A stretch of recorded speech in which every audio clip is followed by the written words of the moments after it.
નમસ્કાર વિદ્યાર્થીઓ, સ્વાગત છે તમારું આપણા ઓનલાઈન પ્લેટફોર્મ એટલે કે ઓશન કોચિંગ ક્લાસીસની અંદર. ઘણા સમયથી આપણે પેપર સોલ્યુશન કરી રહ્યા છીએ અને હવે આપણે અંતિમ પડાવ તરફ જઈ રહ્યા છીએ એટલે કે ધોરણ 10 વિષય વિજ્ઞાનના સેક્શન ડી ના સોલ્યુશન તરફ આપણે જઈ રહ્યા છીએ વિકાસ ગાલા અસાઇનમેન્ટ. બરોબર, ચાલો વિકાસના અસાઇનમેન્ટ જે છે પરીક્ષા લક્ષી અસાઇનમેન્ટનું આપણે સોલ્યુશન કરવું છે. એની અંદર આપણે સેક્શન ડી ની અંદર પ્રકરણ 2 ની અંદર જે કાંઈ પણ પ્રશ્નો પૂછાયેલા છે એ અસાઇનમેન્ટનું આપણે સંપૂર્ણ સોલ્યુશન જે છે કરવું છે. સાહેબ પ્રકરણ 2 છે નહીં, આગળના પણ ઘણા પ્રકરણો છે, પણ સેક્શન ડી ની અંદર પ્રશ્નો લાંબા હોવાને કારણે આપણે બનતા સુધી એક અથવા તો બે એવી રીતે એક બે ચેપ્ટરના જ સોલ્યુશન જે છે એક વિડીયોની અંદર આપણે મૂકશું. સાહેબ આ વિકાસ પરીક્ષા લક્ષી અસાઇનમેન્ટ તમારે મેળવવા માટે શું કરશું તો કે સૌથી પહેલા તમે જે અત્યારે વિડીયો જોવો છો એના ડિસ્ક્રિપ્શનમાં તમને લિંક આપી હશે, અન્યથા અહીંયા આપેલો નંબર છે આ નંબર ઉપર ફોન કરો 635482 7383 અને ધોરણ 9 અને 10 ના અસાઇનમેન્ટ જે છે એ ઘરે બેઠા મેળવી શકો છો. ખ્યાલ આવ્યો? તો ચાલો હવે આપણે સેક્શન ડી ના સોલ્યુશન તરફ જઈએ. ધોરણ 10 વિષય વિજ્ઞાન વિકાસ પરીક્ષા લક્ષી અસાઇનમેન્ટ. પ્રશ્ન ક્રમાંક તમારે સેક્શન ડી ની અંદર આવશે 47 થી 54. 47 થી 54 એટલે ટોટલ બેટા કેટલા પ્રશ્ન થયા? બરોબર, 47 48 49 50 51 52 53 ને 54 8 પ્રશ્ન થયા. તો સાહેબ 8 8 લખવાના છે? ના ભાઈ ના, 8 માંથી તમને આવડતા હોય એવા કોઈ પણ 5 લખવાના છે. કેટલા લખવાના છે? 5. ચાલો તો એની અંદર સૌથી પહેલો પ્રશ્ન આપ્યો છે કે રસોડામાં તમારી મમ્મી કરકરા એટલે કે ક્રિસ્પી પકોડા કે પછી કેક બનાવવા માટે કયું રસાયણ વાપરે છે? તે રસાયણનું નામ લખી તેની બનાવટ અને રાસાયણિક સમીકરણ લખો. 4 માર્ક્સ ની અંદર બનાવટ પૂછાઈ ગઈ છે. બરોબર, તો રસોડાની અંદર જે આપણા મમ્મી વાપરે છે એનું નામ છે ખાવાનો સોડા. ખાવાના સોડા એટલે કે સોડિયમ બાયકાર્બોનેટ.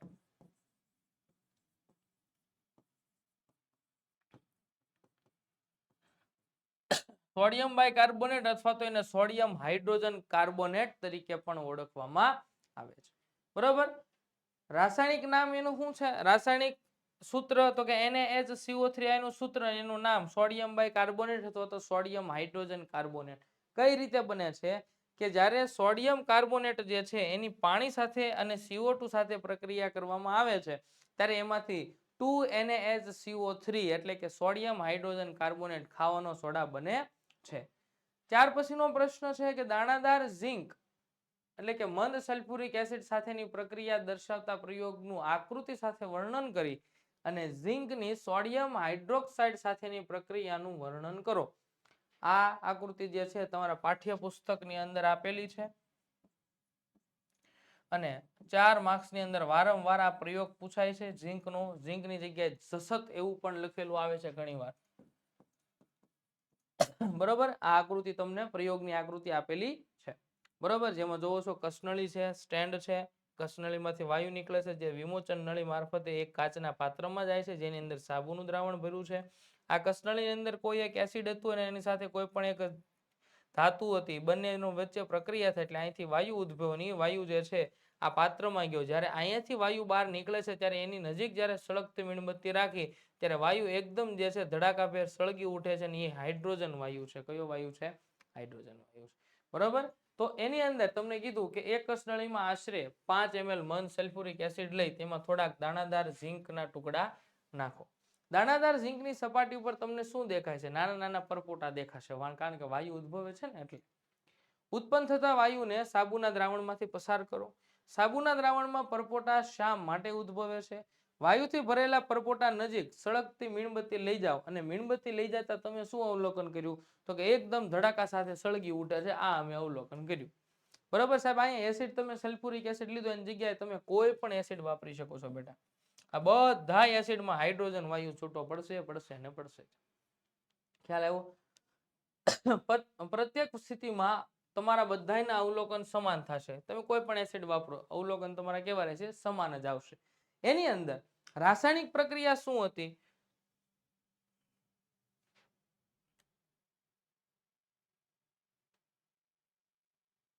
ચાલો ત્યાર પછી અહીંયા જે રાસાયણિક પ્રક્રિયા છે આ જે છે ને બીજો જવાબ આપેલો છે પણ આ મુદ્દો અહીં લખી નાખ્યો છે પણ કાંઈ વાંધો નહીં. ચાલો આપણે આની અંદર જ જવાબ હું લખી દઉં. જે આપણે ઝિંક લીધું, આ ઝિંક એની આપણે સલ્ફ્યુરિક એસિડ લીધું છે ને, સલ્ફ્યુરિક એસિડ એટલે કે H2SO4, આની સાથે આપણે પ્રક્રિયા કરી.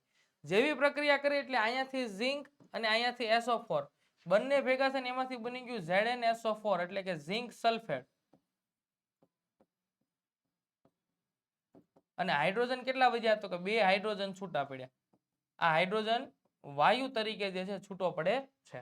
તો અહીંયા તમે જોયું કે જ્યારે દાણાદાર ઝિંકની તમે સલ્ફ્યુરિક એસિડ સાથે પ્રક્રિયા કરી એટલે એમાંથી શું છૂટું પડ્યું? તો કે ખરેખર તો આ એસિડ છે. એ એસિડની તમે ધાતુ સાથે પ્રક્રિયા કરી અને જ્યારે ધાતુ સાથે પ્રક્રિયા કરી એટલે એમાંથી શું છૂટો પડ્યો? તો કે ધાતુનો ક્ષાર અને હાઇડ્રોજન વાયુ. શું છૂટું પડે છે? ધાતુનો ક્ષાર અને હાઇડ્રોજન વાયુ. આ પહેલી પ્રક્રિયા થઈ. હવે બીજો પ્રશ્ન એવો પૂછ્યો તો, શું પૂછ્યો તો કે આ ઝિંકની સોડિયમ હાઇડ્રોક્સાઇડ સાથેની પ્રક્રિયાનું સમીકરણ લખો. પહેલું આપણે લખી ગયા. પહેલું શું લખ્યું? તો કે ઝિંકની સલ્ફ્યુરિક એસિડ સાથેની પ્રક્રિયા કરી. બરોબર. બીજું આપણે જવાબમાં શું લખ્યું? તો કે જો આ ઝિંક છે એની સોડિયમ હાઇડ્રોક્સાઇડ, સોડિયમ હાઇડ્રોક્સાઇડ જે છે બેટા સ્વભાવે બેઝ છે. એટલે કે બીજા હવે આપણે જોઈએ કે ધાતુની એસિડ સાથેની પ્રક્રિયા થઈ ગઈ પણ હવે બેઝ સાથે પ્રક્રિયા કરીએ. બેઝ સાથે પ્રક્રિયા કરી એટલે અહીંથી 2 સોડિયમ, અહીંથી 1 ઝિંક અને અહીંયાથી 2 ઓક્સિજન એટલે એમાંથી બન્યું ZNA2 ZNO2. આને કહેવામાં આવે ક્ષાર. એ ક્ષારનું નામ છે સોડિયમ ઝિંકેટ. અને વારંવાર MCQ ખાલી જગ્યા શોર્ટ ક્વેશ્ચન ની અંદર બોર્ડમાં પૂછાય છે આનું સૂત્ર. બરોબર. પાછળ વધે છે શું? તો કે અહીંયા જો 2 સોડિયમ હતા એ વહી ગયા, 2 ઓક્સિજન હતા એ વહી ગયા, વધ્યું હું ફક્ત 2 હાઇડ્રોજન એટલે કે હાઇડ્રોજન વાયુ છૂટો પડે છે. તો અહીંયા પણ તમે શું લખી શકો કે જ્યારે ધાતુની બેઝ સાથે પ્રક્રિયા કરો છો ત્યારે પણ જો આ ધાતુ છે એ ધાતુની તમે એસિડ સાથે પ્રક્રિયા કરો તોય ભલે અથવા તો બેઝ સાથે પ્રક્રિયા કરો તોય ભલે, બંને કિસ્સામાં છૂટા શું પડે છે? તો કે બંને કિસ્સામાં ધાતુના ક્ષાર અને હાઇડ્રોજન વાયુ છૂટો પડે છે. લ્યો 4 માર્ક્સ ની અંદર આ પૂછાઈ ગયું છે. ત્યાર પછી પ્લાસ્ટર ઓફ પેરિસ કેવી રીતે બને છે? પ્લાસ્ટર ઓફ પેરિસ ના ઉપયોગો જણાવો. કે જ્યારે જીપ્સમ એટલે કે ચિરોડીને 373 કેલ્વિન તાપમાને ગરમ કરવામાં આવે ત્યારે તે પોતાનામાંથી પાણીના અણુ ગુમાવે છે અને પ્લાસ્ટર ઓફ પેરિસ બને છે. જીપ્સમનું રાસાયણિક સૂત્ર છે calcium sulphate. Calcium sulphate into 2H2O. એના બરોબર એના 2 અણુ લીધા. કદાચ 2 અણુ ન લો ને 1 અણુ લો ને તોય હાલે. જો નીચે આપેલું રાસાયણિક સમીકરણ છે. આ કેલ્શિયમ સલ્ફેટ એની 373 કેલ્વિન તાપમાને પ્રક્રિયા કરી એટલે આની અંદરથી 2 પાણીના અણુ છે એમાંથી 1.5 પાણીનો અણુ બાષ્પીભવન સ્વરૂપે દૂર થઈ જાય, વરાળ સ્વરૂપે. અડધો પાણીનો અણુ વધે અને અડધો પાણીનો અણુ વધે એને કહેવામાં આવે 1/2H2O, જેને કહેવામાં આવે કેલ્શિયમ સલ્ફેટ હેમિહાઇડ્રેટ. શું કહેવામાં આવે છે? કે જેને આપણે શોર્ટ ફોર્મમાં પ્લાસ્ટર ઓફ પેરિસ તરીકે ઓળખીએ છીએ. આ એની રાસાયણિક સમીકરણ અને એની બનાવટ હતી. હવે એના ઉપયોગોની જરાક વાત કરીએ કે પ્લાસ્ટર ઓફ પેરિસમાં કેલ્શિયમ સલ્ફેટ હેમિહાઇડ્રેટ એનું નામ છે કે જેમાં કેલ્શિયમ +2 અને 2 SO4 -2 આયનો સાથે પાણીનો એક અણુ જોડાયેલો હોય છે. પ્લાસ્ટર ઓફ પેરિસ સફેદ પાવડર છે અને પાણી સાથે મિશ્ર કરતા તે સખત ઘન પદાર્થમાં જીપ્સમમાં પાછો ફેરવાઈ જાય છે. આનું આજ પ્લાસ્ટર ઓફ પેરિસ લ્યો એના ફરીવાર પાછું જે છે 1.5 અણુ પાણી સાથે પ્રક્રિયા કરો એટલે ફરીવાર એમાંથી જે બને શું બની જાય? કેલ્શિયમ સલ્ફેટ એટલે કે જીપ્સમ, કઠણ પદાર્થ પાછો બની ગયો. હવે એનો ઉપયોગ ક્યાં થાય? તો કે બાંધકામ ઉદ્યોગમાં, પ્લાસ્ટરમાં, હાથે આપણે હાથ પગ ભાંગ્યા હોય ડોક્ટર જે છે આપણને પ્લાસ્ટરના પાટા મારે છે ને આના મારે છે.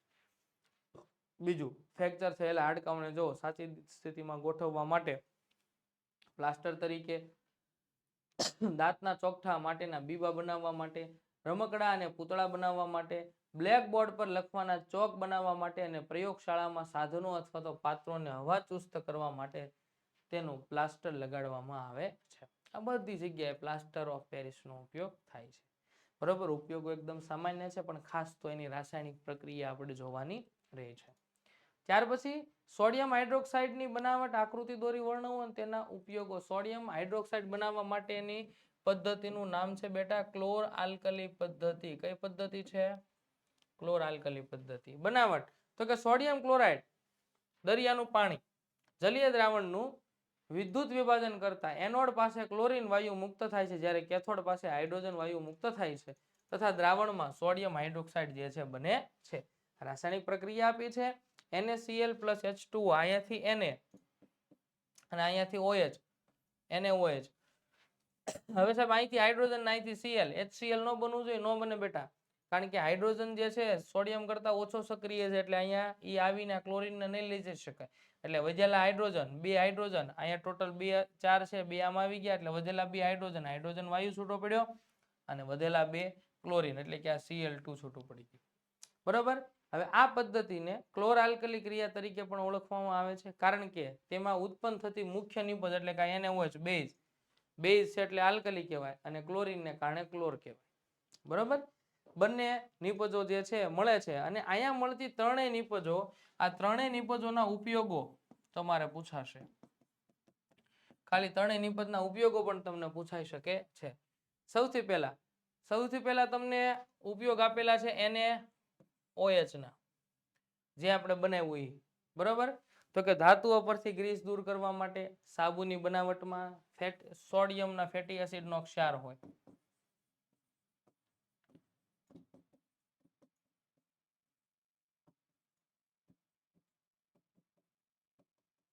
સોડિયમનો ફેટી એસિડનો ક્ષાર હોય. પેટ્રોલિયમના શુદ્ધિકરણમાં સુતરાઉ કાપડને સુવાળું બનાવવા માટે અને પ્રયોગશાળામાં પ્રક્રિયક તરીકે સૌથી પહેલા ઉપયોગ આપેલા છે NaOH ના. બરોબર. આ 5 જગ્યાએ જે છે NaOH નો ઉપયોગ થાય છે. ત્યાર પછી આપણને પ્રશ્ન આપેલો છે કે એસિડના 4 રાસાયણિક ગુણધર્મો ના રાસાયણિક સમીકરણ આપીને લખો. હવે એસિડની રાસાયણિક પ્રક્રિયા માટે તેના જલીય દ્રાવણમાં રહેલ H+ આયન અથવા તો H3O આયન જવાબદાર છે. સૌથી પહેલા એસિડની ધાતુ સાથેની પ્રક્રિયા આપેલી છે. હવે એસિડની જ્યારે ધાતુ સાથે પ્રક્રિયા કરો એટલે એમાંથી શું બને, તો કે કાંઈ નહીં, ધાતુના ક્ષાર બને અને હાઇડ્રોજન વાયુ છૂટો પડે. આપણે ઝીંક વાળો પ્રયોગ. બરોબર. આ HCl એસિડ છે, કેલ્શિયમ ધાતુ સાથે પ્રક્રિયા કરી. હવે અહીંયા 2 ક્લોરીન છે, તો આ Ca અને ક્લોરીન એકબીજા જોડાઈ ગયા, એટલે કે CaCl2 કેલ્શિયમ ક્લોરાઇડ, ધાતુના ક્ષાર, હાઇડ્રોજન કેટલા વધ્યા? 2. જો હાઇડ્રોજન છૂટા પડી ગયા. એવી જ રીતે સલ્ફ્યુરિક એસિડ છે, એની મેગ્નેશિયમ ધાતુ સાથે, એટલે સલ્ફેટ અને મેગ્નેશિયમ જોડાઈ ગયા, એટલે કે એમ જ બની ગયું MgSO4 મેગ્નેશિયમ સલ્ફેટ, અને કેટલા હાઇડ્રોજન? 2 હાઇડ્રોજન છૂટા પડ્યા, 2 હાઇડ્રોજન અહીંયા આવી. તો આ પહેલો ગુણધર્મ હતો. બીજો ગુણધર્મ એટલે કે ટૂંકમાં એસિડની ધાતુ સાથે પ્રક્રિયા કરો એટલે ધાતુના ક્ષાર અને ડાયહાઇડ્રોજન વાયુ છૂટો પડે છે. એસિડની બેઝ સાથે પ્રક્રિયા કરો તો પણ એ જ થાય, ધાતુના ક્ષાર અને ડાયહાઇડ્રોજન વાયુ. આપણે સોડિયમની પ્રક્રિયા કરી, એસિડની જે છે બેઝ સાથે પ્રક્રિયા કરો એટલે ક્ષાર અને પાણી છૂટું પડે. શું છૂટું પડે? તટસ્થીકરણની પ્રક્રિયા છે. બરોબર. એસિડની બેઝ સાથેની પ્રક્રિયા છે. અહીંયા HCl એસિડ છે, NaOH બેઝ છે, અહીંથી H, અહીંથી OH, H2O બની ગયા, અહીંથી સોડિયમ, અહીંથી ક્લોરીન, NaCl ક્ષાર બની ગયો. એવી જ રીતે સલ્ફ્યુરિક એસિડ અને આ KOH, અહીંથી સલ્ફેટ, અહીંથી 2 K, એટલે કે K2SO4 ક્ષાર બની ગયો, વધ્યા 2 હાઇડ્રોજન, 2 OH, 2H2O. તો આમ ટૂંકમાં એસિડની બેઝ સાથે પ્રક્રિયા કરો બેટા તો શું મળે? ક્ષાર અને પાણી મળે છે. ત્રીજો રાસાયણિક ગુણધર્મ આપેલો છે એસિડની ધાતુ ઓક્સાઇડ સાથેની પ્રક્રિયા. એસિડની ધાતુ ઓક્સાઇડ સાથે પ્રક્રિયા કરો તો એ તટસ્થીકરણને સમાન જ છે, કારણ કે આ ધાતુના ઓક્સાઇડ જે છે ને એ સ્વભાવે બેઝ છે. કેવા છે? બેઝ છે.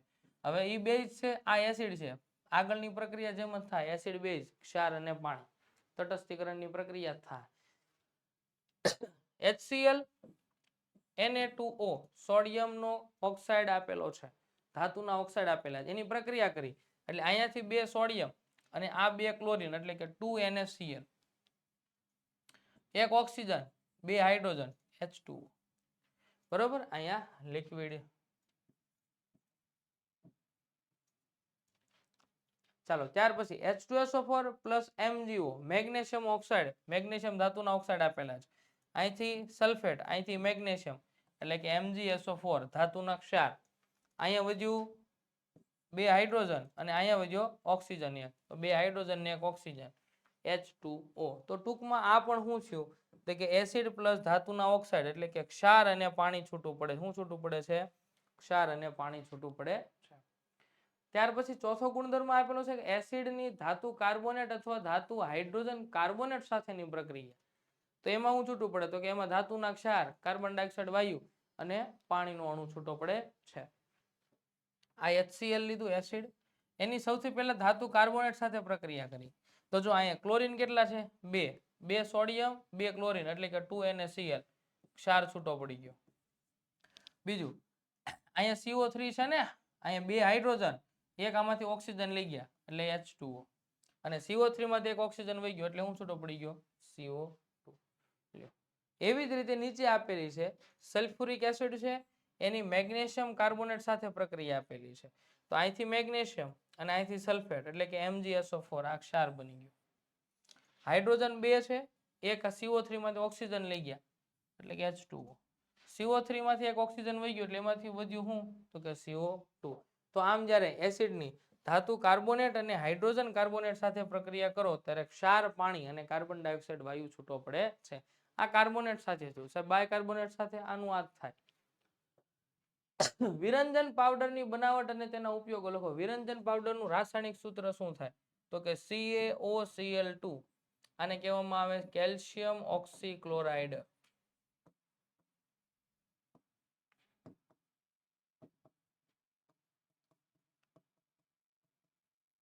હવે આ કેલ્શિયમ ઓક્સીક્લોરાઇડ ની અંદર શું હોય કે ભાઈ ક્લોરીન વાયુને, Cl2 વાયુને જ્યારે ચૂનાના નિતારેલા પાણીમાંથી એટલે કે કેલ્શિયમ હાઇડ્રોક્સાઇડના દ્રાવણમાંથી પસાર કરવામાં આવે ત્યારે એમાંથી શું બને છે? ત્યારે એમાંથી બને છે CaOCl2, કેલ્શિયમ ઓક્સીક્લોરાઇડ, કે જેને આપણે વિરંજન પાવડર કહીએ છીએ. કઈ રીતે રાસાયણિક પ્રક્રિયા? હવે આ Cl2 ક્યાંથી લીધો આપણે? તો કે અગાઉ જે હતી ને ઓલી પદ્ધતિ, કઈ પદ્ધતિ? સોડિયમ હાઇડ્રોક્સાઇડ બનાવવાની પદ્ધતિ. કઈ? તો કે ક્લોર આલ્કલી પદ્ધતિ હતી ને, એમાંથી આ Cl2 આવ્યું. તો પ્રક્રિયા કરીએ, CaOH twice plus Cl2, પ્રક્રિયા થઈ બંને વચ્ચે, અહીંથી Cl અને અહીંથી Ca, આમાંથી એક ઓક્સિજન અને અહીંથી Cl2 એટલે કે CaOCl2 વત્તા અહીંથી એક હાઇડ્રોજન ઓક્સિજન વયો ગયો એટલે એક ઓક્સિજન અને 2 હાઇડ્રોજન વહી ગયા એટલે હું બંને વચ્ચેથી બની ગયું H2. આને કહેવામાં આવે વિરંજન પાવડર અથવા તો બ્લીચિંગ પાવડર, કેલ્શિયમ ઓક્સીક્લોરાઇડ. એનો ઉપયોગ ક્યાં થાય? તો કે વિરંજન પાવડરનો મોટા ભાગે ઉપયોગ જે છે સાફ સફાઈ કરવાની અંદર થાય. ખાસ કરીને સુતરાઉ કાપડ હોય અથવા તો લીલનના કાપડ હોય એની અંદર એને વિરંજન માટે, ત્યારબાદ લોન્ડ્રીની અંદર સુકાયેલા કપડાઓના વિરંજન માટે, ત્યારબાદ કાગળ ઉદ્યોગની અંદર કાગળના વિરંજન માટે, અને ત્યારબાદ ઘર વપરાશની અંદર સાફ સફાઈની અંદર પણ આનો ઉપયોગ થતો હોય છે. તો આ વિરંજન પાવડર પણ તમારે 4 માર્ક્સની અંદર પૂછાય તો જાજુ કાંઈ આની અંદર આવતું નથી, ફક્ત એનું સમીકરણ, બનાવટ અને ઉપયોગો લખવાના હોય છે, જે તમને ખ્યાલ આવી ગયો હશે. ચાલો નેક્સ્ટ ક્વેશ્ચન. નીચેના પ્રશ્નોના ઉત્તર આપો કે મનુષ્યના પાચન તંત્રમાં pH નું મહત્વ જણાવો. ભાઈ મનુષ્યના પાચન તંત્રમાં મનુષ્યની અંદર જઠર આવેલું છે, પાચન તંત્ર, એની અંદરથી જઠર રસનો સ્ત્રાવ થાય છે. હવે આ જઠર રસની અંદર મુખ્યત્વે HCl લખીએ છીએ આપણે, મંદ HCl, પણ એ મંદ હોતું નથી. હવે જો આ HCl એટલે કે એસિડિક છું, કેવું થયું? એસિડિક છે. હવે આ HCl જે છે એ એનું વધારે પડતા પ્રમાણની અંદર જે છે, વધારે પડતા પ્રમાણની અંદર જો મંદ HCl છે, જઠર રસની અંદર આવેલું છે, અને આ જઠર રસ અંદર રહેલું મંદ HCl ઈ સ્વભાવે એસિડિક છે. કેવું છે? એસિડિક છે. હવે થાય છે હું કે જો આની pH જળવાઈ રહે, એટલે કે એસિડિક pH જે છે એ pH એની જળવાઈ રહે, pH જળવાઈ રહે તો કાંઈ પ્રશ્ન નથી, પણ જો એની pH ઘટી જાય, આની pH જે છે શું થઈ જાય? ઘટી જાય, તો એના કારણે આ જઠર રસની અંદરથી, જઠરની દિવાલમાંથી જે જઠર રસ આવે છે એની અંદર રહેલા મંદ HCl ને કારણે જઠરની દિવાલની અંદર pH ઘટી જવાને કારણે જઠરની દિવાલમાં બળતરા થાય, અને જઠરની દિવાલની અંદર જે બળતરા થાય ને એને આપણે એસિડિટી કહીએ છીએ. શું કહીએ છીએ? એસિડિટી. આ pH જો મેન્ટેન ન રહે ને પાચન તંત્રમાં તો એસિડિટી થાય. એસિડિટીના નિવારણ માટે પછી આપણે દવા લેવી પડે, કઈ? તો કે એન્ટાસિડ, એટલે કે એન્ટી એસિડિક દવાઓ લેવી પડે, એન્ટાસિડ. એમાં અંદર મુખ્ય સૌથી વધારે વપરાય છે મિલ્ક ઓફ મેગ્નેશિયા એટલે કે MgOH twice. આવી દવાઓ લેવી પડે અને એ દવાઓ લઈએ તો પછી જે છે આપણને એમાંથી રાહત થાય. એટલે જઠરની અંદર પણ પાચન તંત્રમાં પણ pH નું ઘણું મહત્વ છે. pHમાં ફેરફારને કારણે દાંત કેવી રીતે સડે છે? જો દાંત જે છે એનું ઉપરનું આવરણ કેલ્શિયમ એટલે કે Ca3PO4 ટ્વાઇસ કેલ્શિયમ ફોસ્ફેટનું બનેલું હોય દાંતનું ઉપરનું આવરણ. હવે દાંતની pH જો મેન્ટેન રહે એટલે કે વાંધો ન આવે, પણ જ્યારે દાંતની pH વધી જાય, બરોબર, એટલે કે મોઢાની અંદર રહેલા દાંતની pH વધી જાય તો એ વધારે પડતા એસિડને કારણે આ કેલ્શિયમ સલ્ફેટ જે છે એ ખવાઈ જાય. એટલે કે એની અંદર રહેલું આ કેલ્શિયમ જે છે એ ખવાઈ જાય. ખવાઈ જવાને કારણે દાંત જે છે એ કાળા પડી જાય. દાંતની અંદર અથવા તો દાંતના મધ્ય ભાગમાં આસપાસની અંદર કાળા ડાઘા જોવા મળે અને દાંતનો સડો આપણને થાય છે. આ ઉપરનું સ્તર જે છે કેલ્શિયમ ફોસ્ફેટનું આવેલું હોય. એટલે pH નું મહત્વ ઘણી બધી જગ્યાએ છે. ચાલો ત્યાર પછી જોઈએ આપણે કે બેકિંગ સોડાની બનાવટ અને તેના ઉપયોગો લખો. બેકિંગ સોડા કેમાંથી બને? તો કે સોડિયમ ક્લોરાઇડના જલીય દ્રાવણમાં CO2 અને એમોનિયા જેવા વાયુઓ જ્યારે પસાર કરવામાં આવે, સોડિયમ ક્લોરાઇડ એટલે કે NaCl, એનું જલીય દ્રાવણ એટલે એમાં પાણી નાખ્યું, પછી CO2 અને એમોનિયા જેવા વાયુ જે છે એની અંદર પસાર કરવામાં આવ્યા, ત્યારે એમાંથી શું બન્યું? તો કે જુઓ અહીંયાથી આપણે શરૂ કરીએ, બરોબર. સૌથી પહેલા તો અહીંયા હાઇડ્રોજન કેટલા છે? 2. એમાંથી એક હાઇડ્રોજન આની સાથે વહી ગયો એટલે એમાંથી બની ગયું NH4+1 એમોનિયમ આયન. આ NH4 બન્યું એટલે અહીંથી Cl ઉપાડી ગયો એટલે કે NH4Cl એમોનિયમ ક્લોરાઇડ બની ગયું.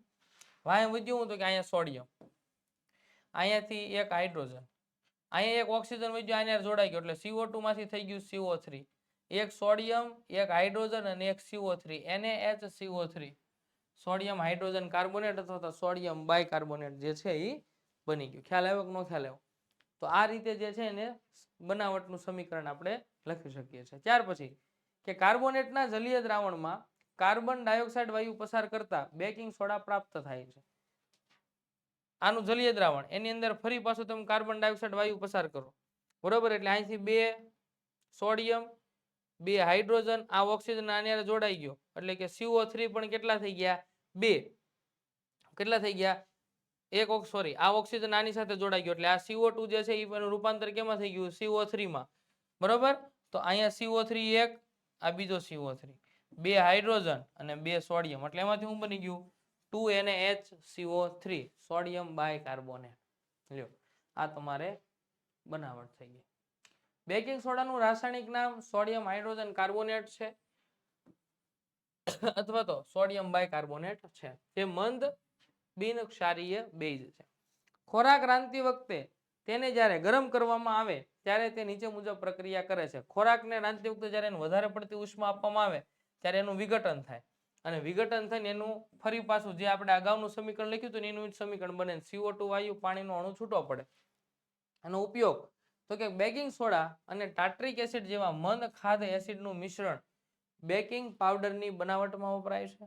તેને ગરમ કરવામાં આવે અથવા તો પાણી સાથે મિશ્ર કરવામાં આવે તો એમાંથી CO2 વાયુ, જો આ ગરમ કર્યું CO2 વાયુ ઉદ્ભવ્યો અને CO2 વાયુ ઉદ્ભવવાને કારણે ખોરાકની અંદર નરમાઈશ લાવવા માટે પણ વપરાય છે. દાખલા તરીકે કેક છે, પાઉં છે, બરોબર, ભજીયા ફૂલે છે, આ બધા CO2 ના કારણે. પરિણામે તે નરમ અને પોચા બને છે. NaHCO3 આ એસિડના ક્ષાર સાથેની પ્રક્રિયા છે કે જેમાં CO2 વાયુ ઉત્પન્ન થાય છે અને એ CO2 વાયુ ઉત્પન્ન થવાને કારણે એમાં આપણને ખોરાક જે છે એ પોચો, નરમ અને ફૂલો હોય એવો આપણને જોવા મળે છે. હવે આનો ઉપયોગ હમણાં આગળ મેં વાત કરી જઠરની pHમાં એન્ટાસિડ વપરાય તો એસિડિટીના નિવારણ માટે પણ વપરાય છે સોડિયમ હાઇડ્રોજન કાર્બોનેટ, એન્ટાસિડ તરીકે પણ વપરાય છે. ત્યારબાદ સોડા એસિડ અગ્નિશામકમાં આગ બુઝાવવામાં, ચેપનાશક તરીકે અને પ્રયોગશાળામાં પ્રક્રિયક તરીકે અને ઘરગથ્થુ ઉપયોગો માટે પણ એ વપરાય. ઘરગથ્થુમાં તો રસોડાની અંદર વપરાય છે, ખોરાકની અંદર. ખ્યાલ આવ્યો કે ન ખ્યાલ આવ્યો? બરોબર. તો આ તો તમારો 4 માર્ક્સનો પ્રશ્ન. ત્યાર પછી ક્લોર આલ્કલી ક્રિયામાં ઉદ્ભવતી 3 નિપજના નામ જણાવી ત્રણેયના ઉપયોગ જણાવો. સૌથી પહેલી નિપજ છે NaOH, બીજી નિપજ છે હાઇડ્રોજન વાયુ અને ત્રીજી નિપજ જે છે Cl2 વાયુ. હવે આમાંથી એકના ઉપયોગ તો હજી હમણાં આપણે જોઈ ગયા. ક્યાં હતા? તો કે જુઓ,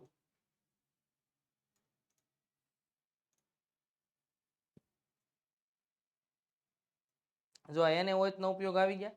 ધાતુ પરથી ગ્રીસ દૂર કરવા માટે, સાબુની બનાવટમાં, પેટ્રોલિયમ શુદ્ધિકરણમાં, સુતરાઉ કપડાને કાપડને સુવાળું બનાવવા માટે અને પ્રયોગશાળામાં પ્રક્રિયક તરીકે. એટલે NaOH ના આવી ગયા. હવે આપણે લખવાના કોના? ક્લોરીનના અને હાઇડ્રોજનના.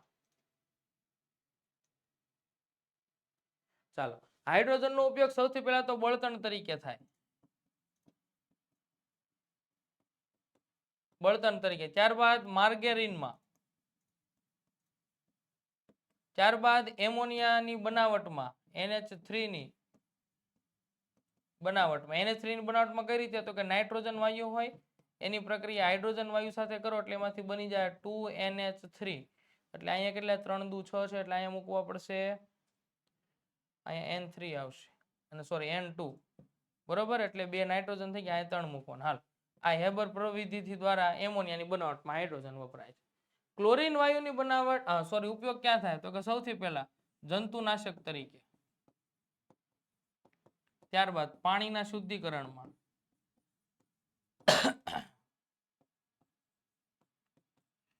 ત્યારબાદ વિરંજન માટે એટલે કે સાફ સફાઈ કરવા માટે, ત્યારબાદ CFCS વાયુઓમાં, બરાબર. આ બધી જગ્યાએ, ત્યારબાદ સ્વિમિંગ પુલની સાફ સફાઈ કરવા માટે,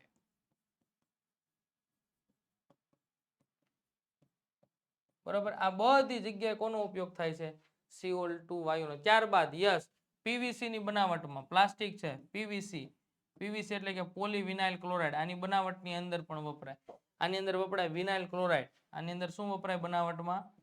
એનું આખું નામ છે પોલીવિનાઇલ ક્લોરાઇડ, પણ એમાં વપરાય છે શું? તો કે વિનાઇલ ક્લોરાઇડ. એનું સૂત્ર છે CH2CHCl. આ વિનાઇલ ક્લોરાઇડ નું સૂત્ર છે. આની અંદર જો Cl આપેલું છે, બરોબર. અહીંયા ક્લોરીન વપરાય. આ ક્લોરીનના ઉપયોગ છે. લ્યો, છે કાંઈ અઘરું? નહીં. હા, વહેલું છે, આવડે એવું જ છે. ચાલો નેક્સ્ટ વાત કરીએ. આલ્કોહોલ અને ગ્લુકોઝ જેવા સંયોજનોમાં હાઇડ્રોજન ધરાવે છે, પરંતુ તેઓ એસિડની માફક વર્ગીકૃત થતા નથી. સાબિત કરવા માટે પ્રવૃત્તિ. આ પ્રવૃત્તિનો ફોટો અને આ તમને સમગ્ર પાઠ્યપુસ્તકની અંદર પ્રવૃત્તિ સ્વરૂપે આપેલું છે, બરોબર. જેની અંદર તમારે એક બીકર લેવાનું છે. એ બીકરની અંદર તમારે જે છે મંદ HCl નું દ્રાવણ ભરવાનું છે. એની અંદર એક રબરનો બૂચ લઈને એની ઉપર 2 ખીલ્લી લગાડવાની છે. એની બંને ખીલ્લીને તમારે 6 વોલ્ટના બેટરી સાથે જોડીને એક બલ્બ અને એક કી સાથે જોડવાના છે, અને આ કીથી તમારે ઓપરેટ કરવાનું છે કે વિદ્યુત પ્રવાહ પસાર થાય છે કે નથી થતો.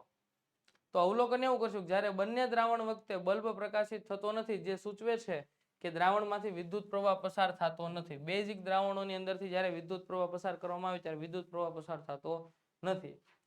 પણ કેટલા દ્રાવણ લેવાના કીધા? જો તો કે ટોટલ એક આલ્કોહોલનું દ્રાવણ, બરોબર. ત્યારબાદ આની અંદર ટોટલ તમને આલ્કોહોલને બદલે તમે ગ્લુકોઝનું દ્રાવણ પણ લઈ શકો. આની અંદર કેટલા દ્રાવણ લેવાના હતા?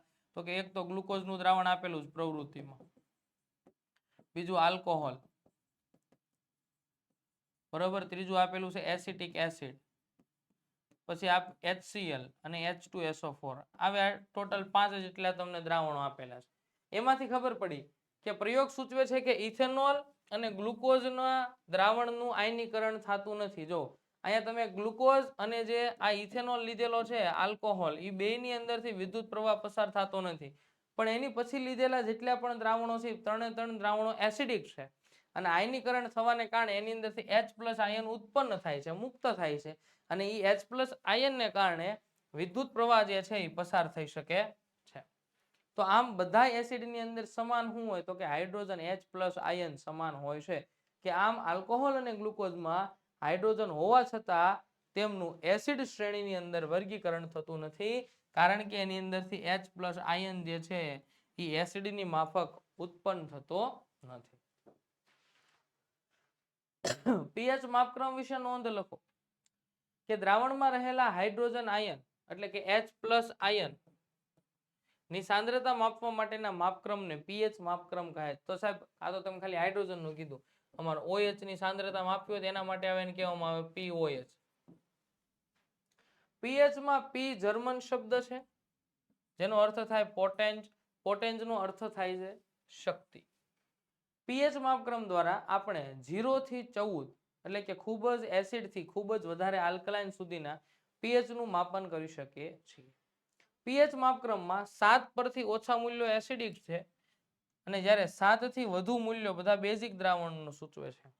જ્યારે 7 મૂલ્ય એ તટસ્થ દ્રાવણનું સૂચન કરે છે. અહીંયા આકૃતિની અંદર તમે જુઓ છો 7 ની આ બાજુ આવ્યા એટલે એસિડિક સ્વભાવમાં વધારો છે. 7 થી આ બાજુ ગયા એટલે બેઝિક સ્વભાવમાં વધારો છે અને એક્ઝેક્ટ 7 ઉપર આવો એટલે તટસ્થતા આવે છે. 7 થી આ બાજુ આવો એમાં હાઇડ્રોજન આયનની સાંદ્રતા વધે. 7 થી આ બાજુ જાઓ એમાં હાઇડ્રોજન આયનની સાંદ્રતામાં ઘટાડો થાય પણ OH ની સાંદ્રતા વધે. 7 થી આ બાજુ આવે હાઇડ્રોજનની સાંદ્રતા વધશે પણ OH ની સાંદ્રતા ઘટશે. બરોબર. જેમ pH નું મૂલ્ય 7 થી 14 સુધી વધે તેમ દ્રાવણમાં OH આયનની સાંદ્રતામાં જો હું આવ્યો વધારો મેં કીધું કે નહીં. બરોબર. અને જેમ તમે 7 થી આ બાજુ આવો એમ OH ની સાંદ્રતામાં શું થાય? ઘટાડો થાય છે. ટૂંકમાં હાઇડ્રોનિયમ આયન એટલે કે સાંદ્રતા વધુ તેમ એસિડિકતા H+ ની સાંદ્રતા વધારે એમ એસિડિકતા વધારે અને H+ સાંદ્રતા H+ આયનની સાંદ્રતા ઓછી એમ એસિડિકતા ઓછી. એસિડિકતા ઓછી તો બેઝિકતા વધારે અને બેઝિકતા વધારે હોય તો એસિડિકતા ઓછી. બરોબર. આ બંને એકબીજાના પૂરકની જેમ કામ કરે છે. આ વાત હતી pH મૂલ્યની. ત્યારબાદ જમીનની અંદર pH નું મહત્વ સમજાવવાનું છે કે જમીનની અંદર શું છે તો કે વનસ્પતિના તંદુરસ્ત વિકાસ માટે વિશિષ્ટ pH મર્યાદા જરૂરી હોય છે અને એ કેટલી છે તો કે 6.5 થી 7.3 છે. બેટા MCQ માં આ પૂછાય છે. હવે થાય શું કે ઘણીવાર કોઈ કારણોસર જમીન વધારે પડતી એસિડિક થઈ જાય એટલે કે 6.5 કરતા મૂલ્ય ઘટીને 0 તરફ જતું રહે. ઘણીવાર એવું બને કે બેઝિક થઈ જાય કે 7.3 કરતા વધીને 14 તરફ મૂલ્ય જતું રહે. ત્યારે શું કરે કે જ્યારે એસિડિક થાય ને ત્યારે એને તટસ્થ કરવા માટે જમીનમાં લાયમ એટલે કે કેલ્શિયમ ઓક્સાઇડ ઉમેરે અને જ્યારે બેઝિક થાય ત્યારે એને તટસ્થ કરવા માટે જમીનની અંદર જીપ્સમ એટલે કે કેલ્શિયમ સલ્ફેટ ઉમેરે. આ બે પદાર્થો એસિડને તટસ્થ એસિડ અને બેઝ જો જમીનની અંદર એસિડિકતા અને બેઝિકતા વધી ગઈ હોય તો એને તટસ્થ કરવા માટે અને ખાલી જગ્યામાં MCQમાં એટલે મતલબમાં સેક્શન એમાં પૂછાતો પ્રશ્ન છે કે જ્યારે જમીન વધારે પડતી એસિડિકતા થઈ જાય તેની અંદર શું ઉમેરે? લાયમ. અને જમીન જે છે વધારે પડતી બેઝ થઈ જાય તેની અંદર શું ઉમેરે? જીપ્સમ ઉમેરે છે. ખ્યાલ આવ્યો? તો આ વાત હતી તમારા જમીનમાં pH નું મહત્વ. મધમાખીના ડંખની અંદર ઉપચારમાં pH નું મહત્વ. તો મધમાખીના ડંખમાંથી એક એસિડ નીકળે છે જેના લીધે આપણને દર્દ થાય છે. મધમાખીની અંદરથી જે એસિડ નીકળે છે એની અસરમાં રાહત મેળવવા માટે આપણે એની ઉપર ખાવાનો સોડા એટલે કે બેકિંગ સોડા લગાડી શકીએ છીએ અને ત્યારબાદ બેઝિક પદાર્થ તમે જે ડંખ વાગ્યો છે એની આસપાસ લગાડી દો તો પણ એસિડનું તટસ્થીકરણ કરી નાખશે બેઝિક પદાર્થ અને તમને જે બળતરા થાય છે બળતરા થતી ઓછી થઈ જાય. આ ઉપરાંત કોવચ નામની એક તૃણીય વનસ્પતિના પાંદડાના ડંખ એટલે કે એના રોમમાંથી પણ મિથેનોઇક એસિડ મુક્ત થાય છે અને આથી તેના સ્પર્શથી પણ આપણને દાહક અસર થાય છે. મધમાખીના ડંખમાંથી પણ મિથેનોઇક એસિડ જ નીકળે છે કે જેનું બીજું નામ છે ફોર્મિક એસિડ. આ ફોર્મિક એસિડ એવો શબ્દ એટલા માટે પડ્યો કે મધમાખી જે છે એની અંદરથી નહીં કીડીના ડંખમાંથી મિથેનોઇક એસિડ નીકળે છે અને એને ફોર્મિક એસિડ તરીકે પણ ઓળખવામાં આવે છે. એનું એ જ મિથેનોઇક એસિડ જે છે એ આ કોવચના ડંખમાંથી પણ આપણને મળે છે. તો શું કરવાનું કે જ્યારે એસિડિક પદાર્થો આપણા શરીરમાં જાય ત્યારે બેઝિક પદાર્થોનો ઉપયોગ કરીએ તો એસિડ પ્લસ બેઝ ક્ષાર અને પાણી તટસ્થીકરણની પ્રક્રિયા થાય અને જે કોઈ પણ વધારે છે એની અસર નાબૂદ થશે. ચાલો ત્યારબાદ અહીંયા જે છે આપણે પ્રકરણ નંબર 2 સેક્શન ડી ના પ્રશ્નોનું સોલ્યુશન અહીં પૂર્ણ કરીએ છીએ. હવે આગળના વિડીયોની અંદર આપણે જે અગાઉ હવે જે ચેપ્ટર આ સેક્શન ડી ની અંદર બાકી છે એના પ્રશ્નોની ચર્ચા આપણે કરશું. ત્યાં સુધી આવનાર પરીક્ષા જે છે એની સંપૂર્ણ તૈયારી કરો અને ખૂબ જ ટૂંક સમયની અંદર તમારી પરીક્ષાઓ શરૂ થવાની છે તો વિડીયો બધા જોઈ એનું રિવિઝન યોગ્ય રીતે કરવું રહેશે. હવે મળશું નેક્સ્ટ લેક્ચરની અંદર ત્યારે ફરીવાર આપણે સેક્શન ડી ના કોઈ એક પ્રકરણ અથવા 2 પ્રકરણના સોલ્યુશન સાથે મળશું. ત્યાં સુધી બધાને જય હિન્દ જય ભારત.